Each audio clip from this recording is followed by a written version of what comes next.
तीर्थंकर प्रभु महावीर स्वामी जी के चरणों में कोटि कोटि वंदन करने के पश्चात एक अवतारी आचार्य सम्राट पूज्य श्री जयमल जी महाराज साहिब को कोटि कोटि वंदन। जय गजाधिपति बारहवें पट्टेदार आचार्य प्रभु श्री पार्श्वचंद्र जी महाराज साहिब, अप्रमत साधक उपाध्याय प्रभु श्री गुणवंत चंद्र जी महाराज साहिब, पूज्य गुरुदेव डॉक्टर श्री परमचंद्र जी महाराज साहिब आदि सभी गुरु भगवंतों के चरणों में कोटि कोटि वंदन करने के पश्चात गुरु श्री की आज्ञा से आत्मा बंधुओं, अनंत ज्ञानी अनंत दर्शी तीर्थंकर प्रभु महावीर स्वामी जिनकी वाणी जो कभी साधक श्रवण करता है वह प्रवृत्ति से निवृत्ति की ओर बढ़ जाता है। निवृत्त किससे निवृत्त होना? कई बार आप लोग सुनते हैं श्रावक श्राविकाओं के मुखारविंद से, वो कई बार कभी महिला कहती है कभी पुरुष कहते हैं कि मैं तो अब सारे कार्य से निवृत्त हो चुका हूँ, मेरी पुत्र पुत्री की शादी हो चुकी है, मैंने अपने कार्यभार को अपने संतान को दे दिया है, अब मैं निवृत्त हो चुका हूँ। क्या वास्तव में वो निवृत्त हुए? सोचने की बात है। कहते हैं कि वो निवृत्त हो गए, लेकिन अभी भी प्रवृत्ति चालू है। जब तक प्रवृत्ति चालू है तब तक निवृत्ति कैसे हो सकती है? प्रवृत्ति दो प्रकार की बताई जाती है, एक शुभ प्रवृत्ति और दूसरी अशुभ प्रवृत्ति। अशुभ प्रवृत्ति पाप कार्य का बंद करती है, पाप कर्मों का बंद करती है, और शुभ प्रवृत्ति पुण्य कर्म का बंद करती है।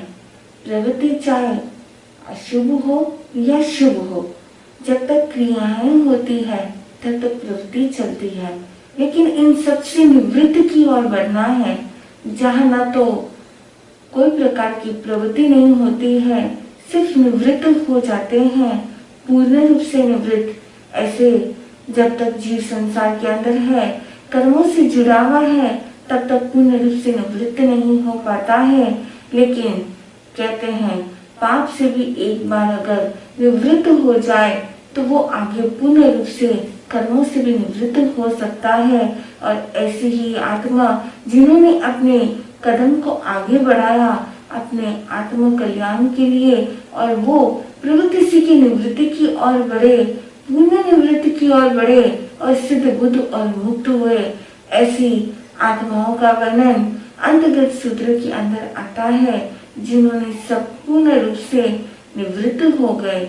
और ऐसे अंतर्गत सूत्र के अंदर जहाँ कल आपने सुना था प्रथम वर्ग और द्वितीय वर्ग के अंदर 18 राजकुमारों का कि किस तरह से वो दीक्षा लेते हैं और सिद्धि की प्राप्ति होती है, और इधर आगे तृतीय वर्ग के अंदर जो 13 अध्ययन बताए गए हैं, उस 13 अध्ययन के क्या भाव है, जब वो स्वामी सुधर्मा स्वामी से पूछते हैं।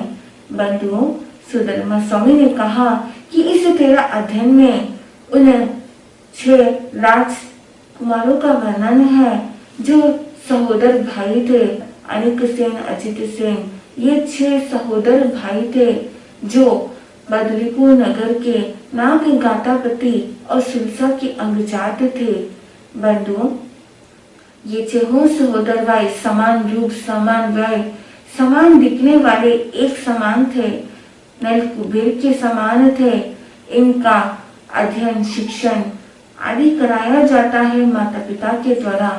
बंधुओं, शिक्षा जब दी जाती है तो साथ में यह भी देखना जरूरी है कि सिर्फ शिक्षा सिर्फ किताबों पुस्तकों तक नहीं रहे, वो साथ में प्रैक्टिकल भी हो, और साथ में ऐसी शिक्षा जो हमें साथ में संस्कार दे, क्योंकि अगर अध्ययन सब कुछ कर लिया, अगर संस्कार नहीं है तो वहां पर वो वैसे के वैसे पीछे ही रहता है।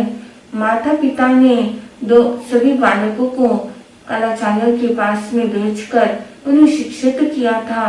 आगे जब युवा अवस्था को प्राप्त होते हैं तब 32 राजकुमारियों के साथ में उनका विवाह होता है और पाणी ग्रहण जब किया जाता है तब 32 कोटि स्वर्ण मुद्राएं प्रीतिदान में प्राप्त होती है।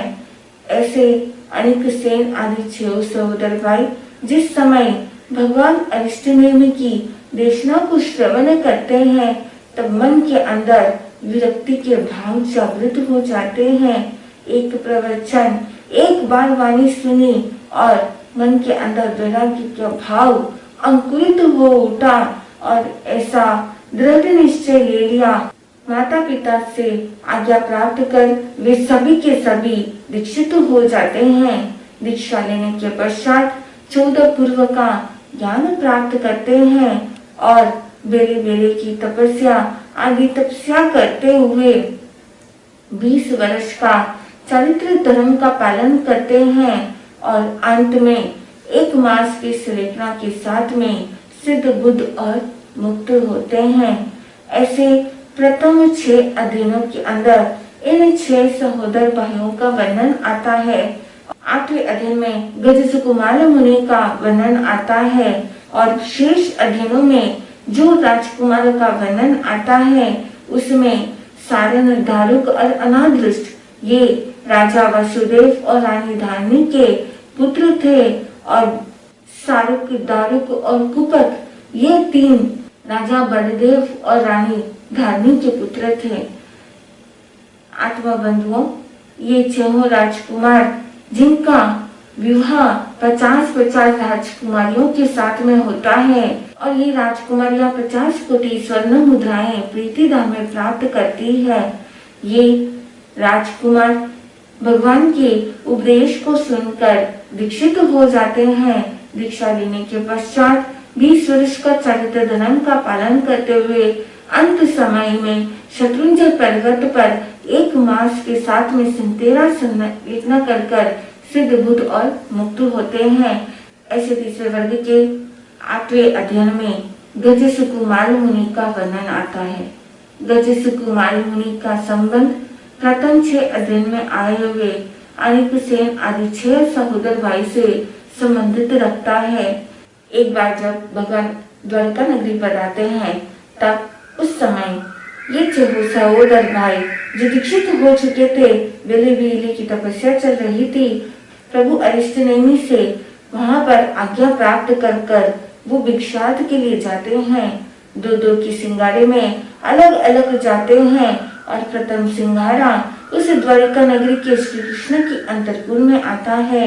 देव की रानी देखकर हर्षित होती है और जो मोदक श्री कृष्ण के लिए बनाए हुए थे भोजनशाला से उन मोदकों को लाकर मुनि को बहराती है।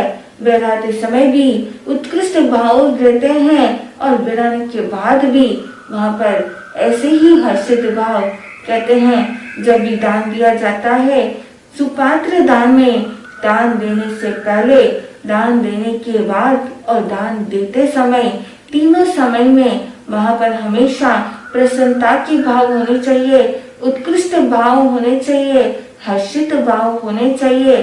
तो ऐसा दान उत्कृष्ट दान माना जाता है। और मुनि वृंद प्रथम सिंगारा वहां से गोचरी लेकर आगे चले जाते हैं। तभी दूसरा सिंगारा पुनः भिक्षाट के लिए वहां उसी नगरी के अंदर उसी अंतपुर में आते हैं। देव की रानी मन में कोई भी तरह का प्रश्न न लाते हुए मुनि के पदार्पण से वैसे ही हर्षित होती है जैसे पहले हर्षित हुई थी और मुनि को वो केसरी मोदक जो श्री कृष्ण के लिए बनाए हुए थे वो मुनियों को बहराती है। और तत्पश्चात थोड़ी देर में तीसरा संगड़ा वहीं भिक्षाट के लिए आता है। बंधुओं, फिर से वह देव की रानी अहोभाव से केसरी मोदक को बहराती है। बहराने के पश्चात मन में एक जो शंका उत्पन्न हुई थी उसका निवारण करती है। माता देवकी मुनिश्री से पूछती है, क्या इस 12 योजन लंबी और 9 योजन चौड़ी इस द्वारिका नगरी में क्या श्रमण निगृंतों को आहार मिलना क्या इतना कठिन हो गया है कि उन्हें एक ही कुल में बार बार आना पड़े? तब उस समय मुनिश्री कहते हैं, यहाँ ऐसी बात नहीं है। वास्तव में हम 6 सहोदर भाई नागघटापति सुलसा के अंगजात है जो समान रूप से दिखने वाले हैं। हम कोई भी मुनि पुनः यहाँ एक ही कुल में बार बार भिक्षाट के लिए नहीं आए हैं। प्रथम सिंगाड़ा जो आया उन्हें हम आ रहे हैं ज्ञात नहीं, दूसरे सिंगाड़े को अन्य आ रहे हैं उन्हें ज्ञात नहीं। एक सिंगाड़ा दूसरे सिंगाड़ा इस बात को यह नहीं जानता है कि वो यहाँ आया है। वास्तव में हम अलग अलग हैं। हम 6 सहोदर भाई है जो अलग अलग भिक्षाट के लिए आए हैं, इसलिए तुम्हें ऐसा लगता हो, लेकिन अन्य और कोई बात नहीं है। मन की जो शंका थी वह शंका तो दूर हो जाती है, लेकिन फिर और एक शंका पैदा हो जाती है। याद आ जाता है स्मृति पटल में जब अतिमुक्त कुमार ने भविष्यवाणी की थी कि तुम ही एक माता इस धरती पर होगी जो समान रूप से समान रंग वाले समान दिखने वाले ऐसे 8 पुत्रों को जन्म देगी। तुम्हारी जैसे अन्य कोई माता नहीं होगी।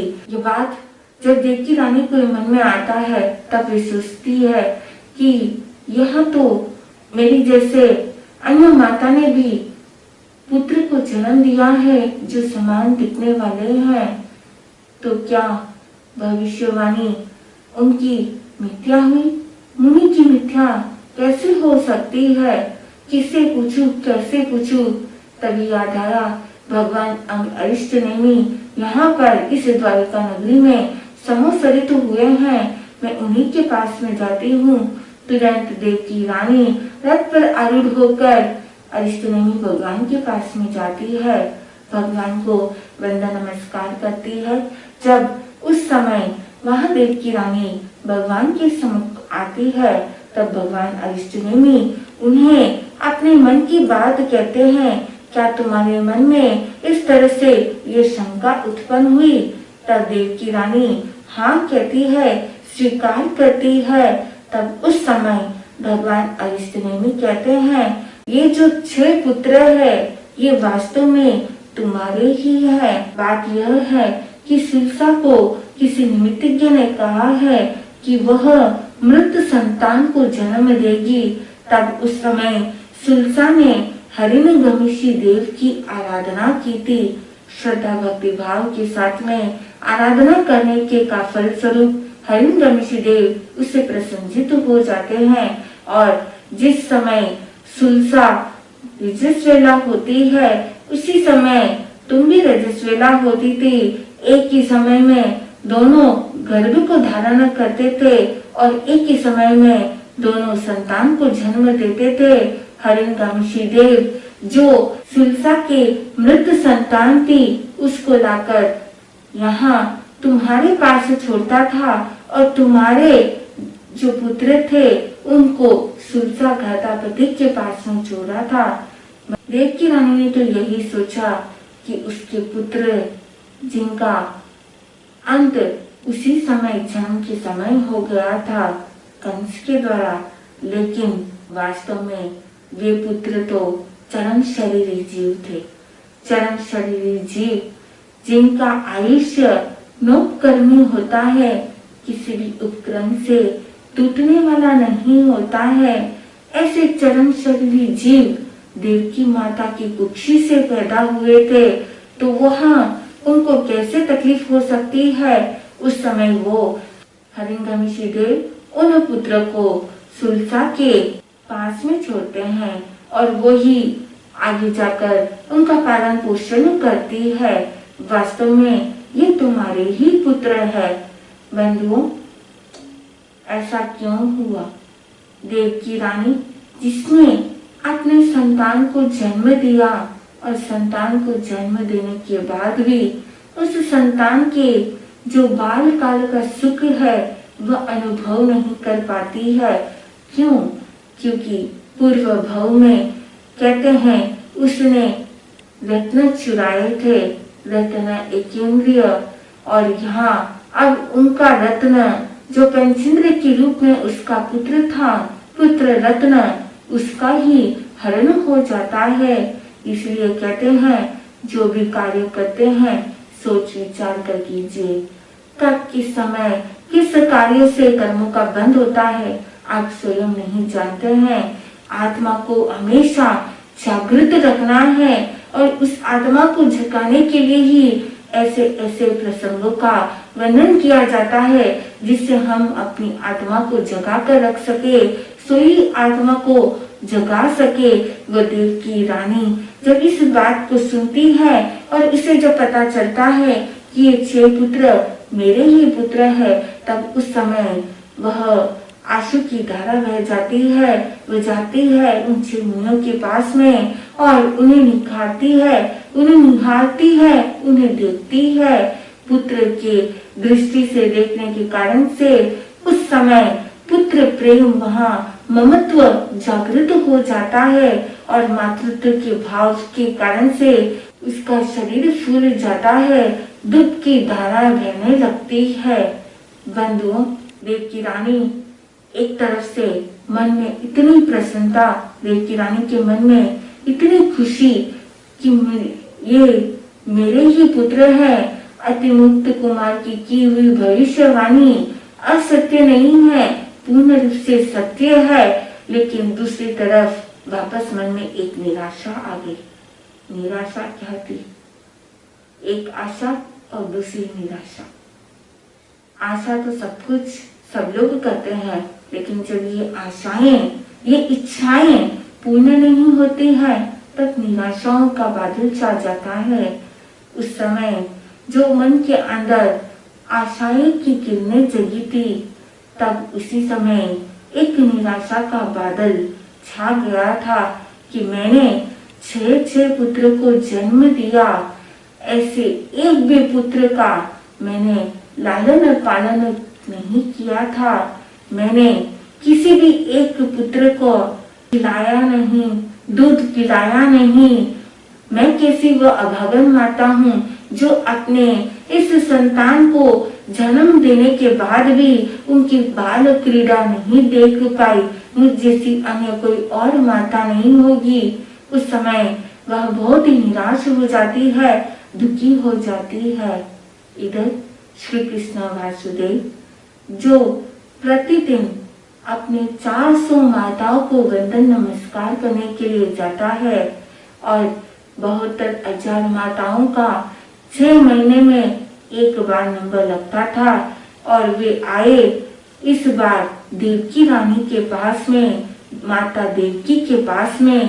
बंधुओं, जब वे माता को वंदन नमस्कार करने के लिए, प्रणाम करने के लिए जब वे वहां आते हैं, तब उस समय देखा कि उसकी जो माता है वो बहुत ही निराश है। वहां पर श्री कृष्ण ने मन में विचार किया, ऐसा क्या हुआ, आज वह इतनी उदास क्यों है। बंधुओं, श्री कृष्ण वासुदेव थे, त्रिखंडाधिपति थे, फिर भी वे वंदन के लिए आते हैं। प्रतिदिन 400 माताओं को वंदन करते हैं, प्रणाम करते हैं। क्या आप भी अपने बुजुर्गों को प्रतिदिन प्रणाम करते हैं, उनका आशीर्वाद लेते हैं? बंधुओं, कहते हैं बड़ों का आशीर्वाद लेने से सर्व कार्य सिद्ध होता है। उनके आशीर्वाद से हमें पॉजिटिव एनर्जी मिलती है और हमारी सारी तकलीफें दूर हो जाती है। श्री कृष्ण ने जब देखा अपनी माता के चेहरे पर उदासी, तब उस समय माता देवकी से पूछते हैं, क्या बात है, आज तुम इतनी निराश क्यों हो? ऐसा क्या हो गया? किसकी हिम्मत हुई ये जो तुम्हें तकलीफ दे दे? किसकी हिम्मत हुई जिसके कारण से तुम इतना उदास हो? बताओ मुझे माता जी, क्या बात है। तब उस समय देव की रानी कहती है कि मैंने ऐसे 6 पुत्र को जन्म दिया, लेकिन किसी भी एक पुत्र का लालन पालन नहीं किया। माता देव की उदास हो जाती है। और किसी कवि ने भी ठीक ही कहा है, मजूरी देव की रानी, या तो पुत्र बिना बिन खानी रे, मजूरी देव की रानी।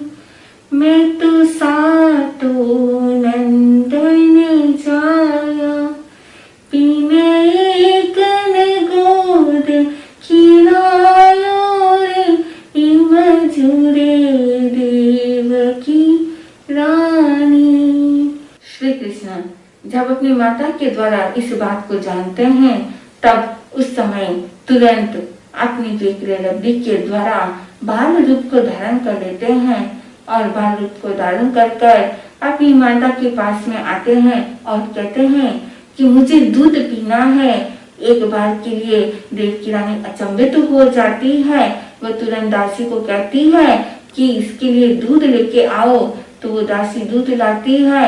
जैसे ही वह बाल कृष्ण जब दूध को पीते हैं, तब कहते हैं उसको वापस पीने के पश्चात छोड़ देते हैं और कहते हैं इसमें शक्कर नहीं है, थोड़ा और शक्कर डालो।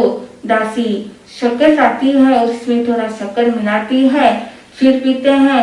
फिर वापस पुनः वही बात कहते हैं इसमें और शक्कर डालो, इसमें शक्कर कम है। तो दासी फिर से शक्कर डालती है, एक बानी दो बानी, बार बार ये फीका है करके उसको बार बार छोड़ देते थे।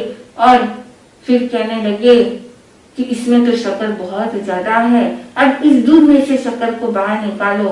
वो माता से जिद करते हैं कि इस दूध में से शक्कर को बाहर निकालो। माता कहती है दूध में से शक्कर कैसे बाहर निकाला जा सकता है, वो निकाला नहीं जा सकता है, मैं दूसरा दूध मंगाती हूँ। तो वो बाल कृष्ण कहते हैं नहीं, इसी दूध में से आप मेरी शक्कर को बाहर निकालो, आपको इसी दूध से शक्कर को बाहर निकालना है। तब उस समय माता देव की समझाती है, इधर बाल कृष्ण इधर उधर घूमते हैं, उतल पुतल मस्ती अपनी बाल क्रीड़ाएं से माता का मन बहलाने की कोशिश करते हैं। और जब देव की रानी को देखकर ऐसा लगता है कि अब वह थक चुकी है, तो वे अपने असली रूप में आते हैं। तब उस समय श्री कृष्ण अपनी माता से कहते हैं क्या कुछ संतुष्टि हुई। तब वो माता देव की कहती है उसके बिंदु से क्या संतुष्टि हो सकती है, इससे तो मेरी भावना और ज्यादा तीव्र हो गई है। तब श्री कृष्ण ने कहा हे माते, आप चिंता मत कीजिए, मैं कुछ न कुछ ऐसा उपाय करूंगा जिससे मुझे छोटे सहोदर भाई की प्राप्ति होगी।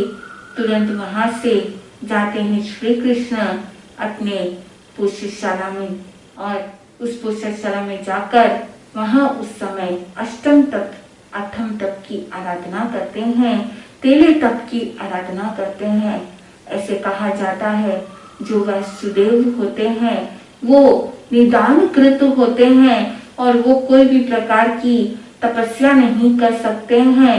लेकिन श्री कृष्ण ने तेले तप की आराधना कैसे की, जिस तरह से आराधना करनी चाहिए व्रत प्रथा ज्ञान लेते हुए, उस तरह से वो आराधना नहीं करते हैं, सिर्फ सांसारिक प्रयोजन को सिद्ध करने के लिए करते हैं। ऐसा कहा जाता है कि जो वासुदेव होते हैं वो अपने जीवन में 13 ऐसे तेले तप की आराधना करते हैं।